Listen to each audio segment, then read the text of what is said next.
আসসালামু আলাইকুম রহমতুল্লাহি ওবরকাতুহ।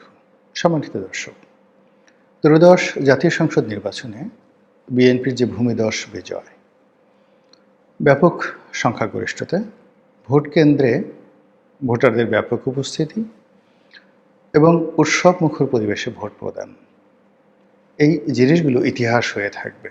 কেন এমন হলো? এভাবে তো হওয়ার কথা ছিল না। আমরা যে ভাইব বা যে ধরনের একটা উত্তাপ ছড়ানো হয়েছিল, সেক্ষেত্রে একেবারে বড় থেকে ছোট, ছোট থেকে মাঝারি সবার মধ্যেই জামাত আতঙ্ক ছড়িয়ে পড়েছিল। সকলের মধ্যে ম্যাটিকুলাস ডিজাইনের ভয় শুরু হয়ে গিয়েছিল।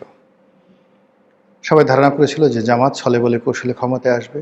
বড় বড় পদ পদবিগুলোতে তাদের লোক যেভাবে আছে, তারা অতীতে ডাকসু নির্বাচন থেকে শুরু করে অন্যান্য নির্বাচনে যে র্যাগিং করেছে, যেভাবে নীলক্ষেত থেকে ব্যালট পেপার ছাপিয়ে তারা ভোটের ফলাফল উল্টে দিয়েছে, একই ঘটনা জাতীয় নির্বাচনে তারা করতে পারে। দ্বিতীয়ত, তাদের ব্যাংক আছে, বিমা আছে, প্রচুর টাকা আছে, দুহাতে টাকা খরচ করতে পারে, 10,000 20,000 কোটি টাকা। তার সঙ্গে সঙ্গে দেশ বিদেশের যে প্রচারণা এবং প্রোপাগান্ডা মেশিনগুলো রয়েছে, সেগুলো অনেকটা তাদের পক্ষে। চীন, পাকিস্তান, তুরস্ক, এই দেশগুলোর সঙ্গে সঙ্গে আবার সৌদি আরবও চাচ্ছিল যে জামাত ক্ষমতায় আসুক। অন্যদিকে তালেবান রাষ্ট্র আফগানিস্তান জামাতের সঙ্গে, হেফাজতের সঙ্গে, ডক্টর মোহাম্মদ ইউনূসের সঙ্গে জামাতের একটি সম্পর্ক গত 17 মাসে গড়ে তুলেছিল। এগুলো দেখে আমরা ভয়ে অস্থির হয়ে পড়েছিলাম যে জামাত ক্ষমতায় আসবে। তো এই অবস্থাতে প্রথম দিকে দেখলাম যে আমরা শেখ হাসিনা বা আওয়ামী লীগের লোকজন যারা আছেন, তারা বিএনপি সম্পর্কে খুব নরম ভাষায় কথা বলছেন।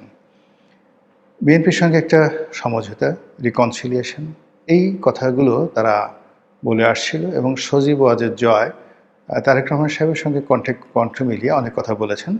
এমনকি শেখ হাসিনা, স্বয়ং সাবেক প্রধানমন্ত্রী, তিনি বিভিন্ন সময় তারেক রহমান সাহেবকে নিয়ে তো সারা জীবনে বিষোদ্গার করেছেন, কিন্তু এই গত 17 মাসে দেখা গেল বিএনপি নিয়ে, খালেদা জিয়া নিয়ে, রাজনীতি নিয়ে তিনি অনেকটা লিবারেল অবস্থায় ছিলেন।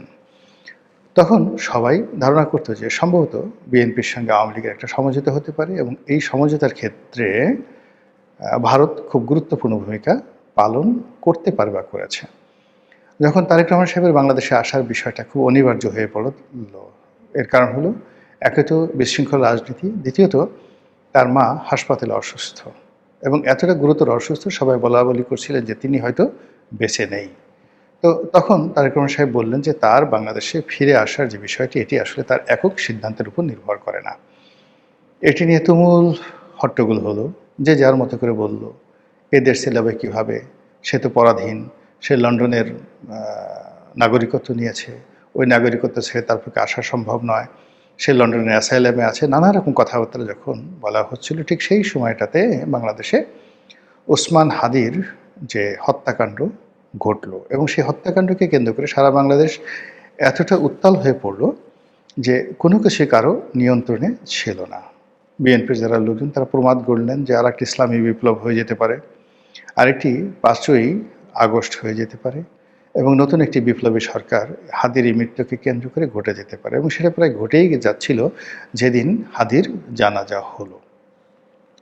তো হাদির এই মৃত্যুর ঘটনার সঙ্গে সঙ্গে তারেক রহমান সাহেব নাটকীয়ভাবে বাংলাদেশে আসার ঘোষণা দিলেন এবং তিনি বললেন যে তিনি 25 তারিখে আসবেন এবং 25 তারিখে তিনি আসলেন এবং যথারীতি যেটা আমরা দীর্ঘদিন ধরে বলে আসছিলাম যে তিনি আসার পর যমুনার গুরুত্ব থাকবে না, তিনি আসার পর সবাই তার কাছে যাবে এবং তিনি যেদিন বাংলাদেশে পা দিবেন ওই দিন থেকে তিনি বাংলাদেশের অঘোষিত প্রধানমন্ত্রী হয়ে যাবেন। এই কথাগুলো আমরা কে বলেছেন জানি না, কিন্তু আমি গত 4-5 মাস যাবৎ বলতে গেলে ঝুঁকি নিয়েই কিন্তু এই কথাগুলো বলছিলাম। এর কারণ হলো এখন আজকের এই দিনে তারেক রহমান সাহেবের প্রশংসা করাটা খুবই সহজ একটা বিষয় এবং মাগনা একটা বিষয়, কিন্তু যাকে বলা হয় তারেক রহমান সাহেবের লন্ডনের সাথে যে বৈঠক হলো ওই সময়টা পর্যন্ত, অর্থাৎ 2025 সনের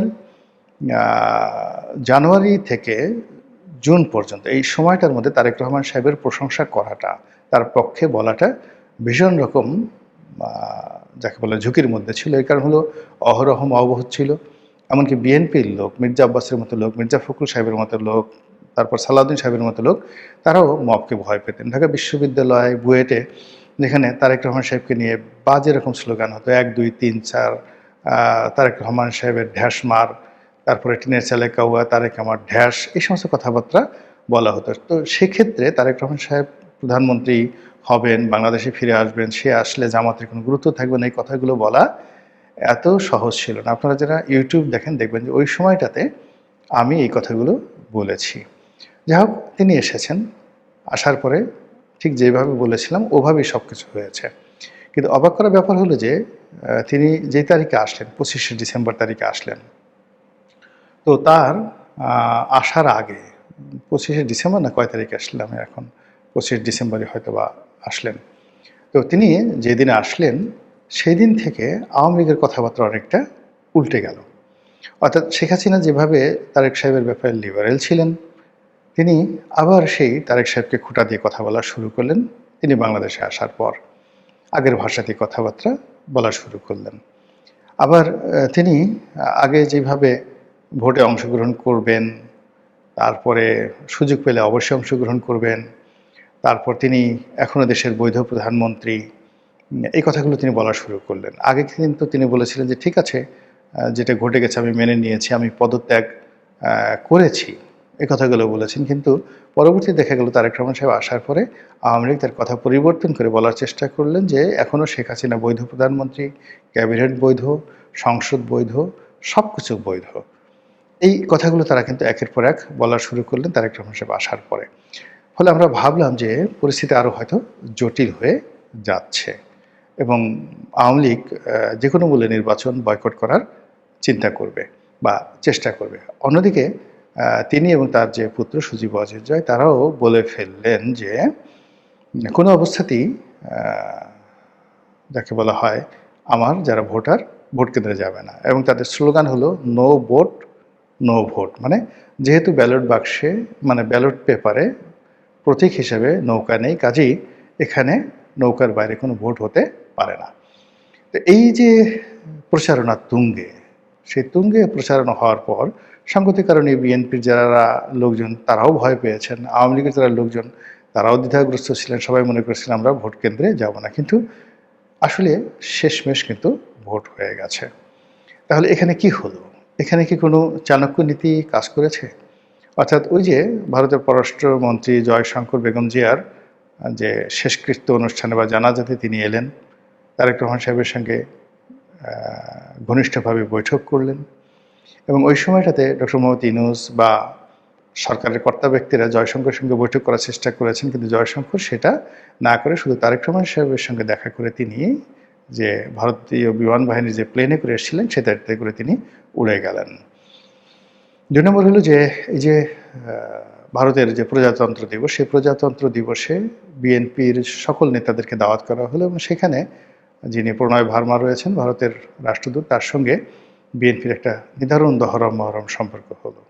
এবং এই সময়টিতে দেখলাম যে নজিরবিহীনভাবে ভারতের প্রধানমন্ত্রী নরেন্দ্র মোদী জনাব তারেক রহমান সাহেবকে স্বাগতম জানিয়েছেন, কংগ্রাচুলেশন করেছেন এবং চমৎকার ভাষা, সম্মান রেখে মর্যাদা রেখে তিনি সেই কাজটি করেছেন। ইট মিনস যে এই বিজয়, এই ভোট, এই সব কিছুর পিছনে দিল্লির একটা গ্রিন সিগন্যাল ছিল এবং নরেন্দ্র মোদী যেটা আশা করেছেন সেটি হলো যে এই বর্তমান সরকার গণতান্ত্রিকভাবে নির্বাচিত এবং এই বিজয়কে তারা একটা ল্যান্ডমার্ক ভিক্টরি হিসেবে অভিহিত করেছেন এবং তারেক রহমান সাহেবের সরকারের সঙ্গে ঘনিষ্ঠভাবে কাজ করার প্রত্যয় ব্যক্ত করেছেন। তার সঙ্গে আবার যোগ দিয়েছেন অল ইনক্লুসিভ, মানে আওয়ামী লীগকে সহ। এখন সেক্ষেত্রে যদি চাণক্য নীতিটা এরকম হয়ে থাকে যে উপরে উপরে শেখ হাসিনা যে কথাগুলো বলেছেন মূলত জামাতকে বিভ্রান্ত করার জন্য, সজীব ওয়াজেদ জয় যে কথাগুলো বলেছেন জামাতকে বিভ্রান্ত করার জন্য, আর অন্যদিকে তলে তলে যে কাজগুলো হয়েছে সেটা হলো ভোটারদেরকে বিভিন্ন, তাদের তো যে ওয়েব মিটিংগুলো হয়, খুব গোপন ওয়েব মিটিংগুলো হয়, সেই ওয়েব মিটিংয়ে ভোটারদেরকে ভোট কেন্দ্রে যাওয়ার জন্য হয়তো নির্দেশনা যদি তারা দিয়ে থাকে এবং এই তাদের নির্দেশনা দেওয়ার পেছনে যদি নরেন্দ্র মোদী দিল্লি অথবা রয়ের কোনো ভূমিকা থাকে, তাহলে ধরে নিতে পারেন যে রাজনীতিতে আগামীতে নতুন যে সমীকরণ আসছে সেই সমীকরণে জামাতের যে প্রভুত্ব শুরু হয়েছিল গত 17 মাস ধরে, আর যেটি অব্যাহত ছিল সেটি ক্রমশ হ্রাস পেতে থাকবে। আল্লাহ ভালো জানেন। কল্যাণ হোক এদেশের, মঙ্গল হোক আমাদের সবার, দেশ ভালোভাবে চলুক, আর গণতন্ত্রের সুফল আমরা সবাই উপভোগ করি। আসসালামু আলাইকুম রহমতুল্লাহি ওয়া বারাকাতুহু।